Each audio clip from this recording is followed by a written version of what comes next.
Uy mga kasyap, may bagong farm daw in town. Kaya naman, akin na itong pinuntahan. Ito palang Salome Farm na matatagpuan sa Santa Remedios, Bulan, Sorsogon. Malawak ang kanilang parking space kaya naman pwede niyong ipasok ang inyong mga sasakyan, 4 wheels man o kaya yung motorsiklo. At ang kanilang entrance fee 20 pesos lang. Maiikot mo na ang kabuuan ng farm na ito.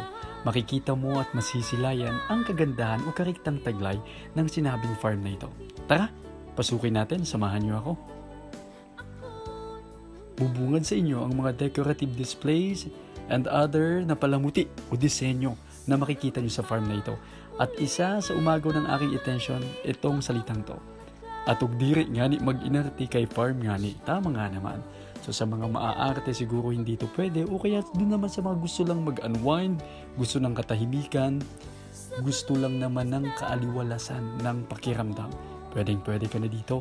Family bonding, tropa, solo, tulad ko, nag-solo na ako kasi ang dami kong niyayayang mga kaibigan, wala namang natutupad. So inunahan ko na. Para ika nga walang kuntinwaran, sabi sa Bicol. Ayan, so upo-upo muna tayo dahil medyo nakakapagod din naman yung init. Kasi naman, pumunta tayo ng 5 o'clock, hindi pa gaano lubog yung araw.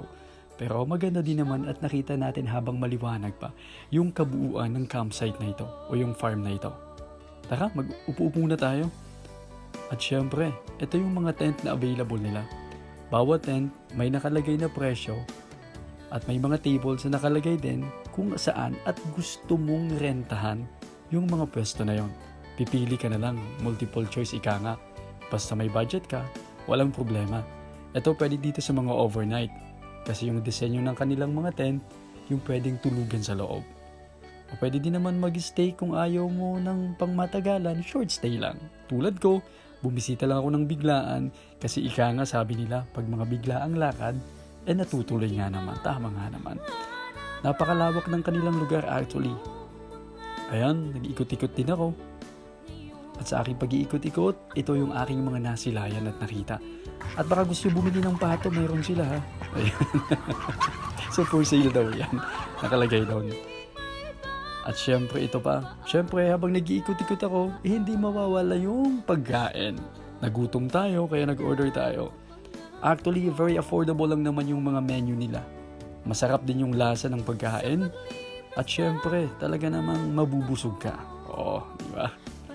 So syempre, habang ninanamnam ko yung sarap ng pagkain na ito, talaga namang napakasarap sa pakiramdam na makita mo yung kagandahang taglay ng kalikasan. At sa aking pag-stay dito, ito yung inaabangan ko talaga. Yung bahaging ito na masisilayan natin yung paglubog ng araw. Tara! Pagmasdan natin unti-unti habang nakikita natin on screen yung napakagandang kulay na tila baga nag-aagaw ang dilim at liwanag. Ito na pala yun. Gabi na pala. Kailangan ko nang umuwi. Nandito pala sa GM. Kaya nakita ko yung mga batang to.